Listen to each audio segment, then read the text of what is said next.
the awakening.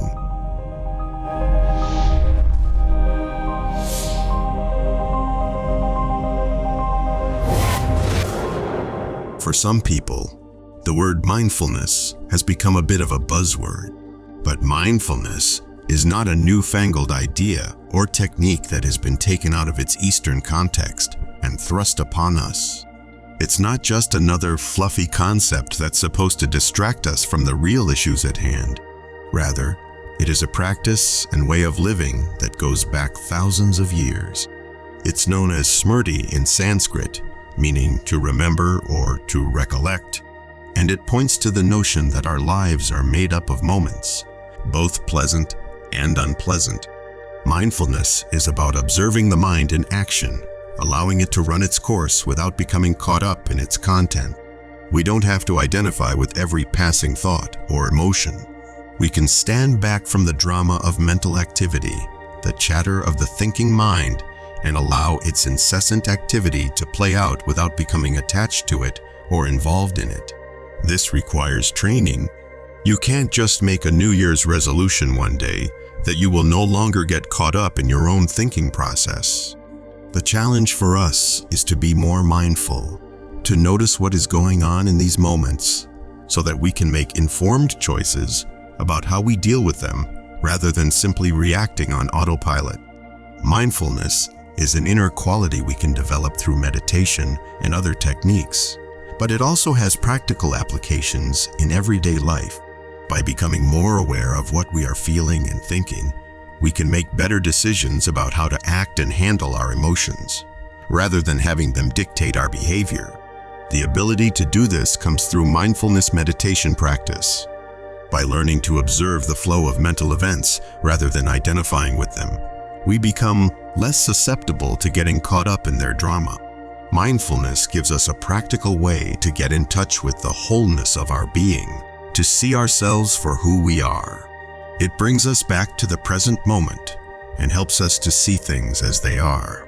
Samasati, mindfulness, is an antidote to greed, hatred, and delusion because it helps us to see how we hold them in place through our unconscious identification with our thoughts and feelings. By not getting caught up in these destructive states of mind, we weaken their hold over us. Tara Brach says, "When we are mindful of what's going on inside us, our emotions, the cravings that spur some habitual actions, the self-doubt that can sabotage our efforts, then we can recognize what's happening without getting carried away by it. We can see that it's just a feeling or emotion or thought that will pass." Mindfulness is the practice of being present, aware, and awake. It is not just a state of mind, but a way of being. Mindfulness defies definition. It is simply being here now in a particular way. While many definitions have been offered, mindfulness has to be experienced and to be understood. This is a simple practice that can be done while walking, standing, or sitting. Pick an object nearby and look at it mindfully. Really see it. Notice its color, texture, shape, and dimensions. When you've really seen that object, let the focus of your attention shift to something else nearby. Then do the same thing with that object. Look at it mindfully and then let go of it mentally. Tune in again to the first object, then shift your focus to yet another object.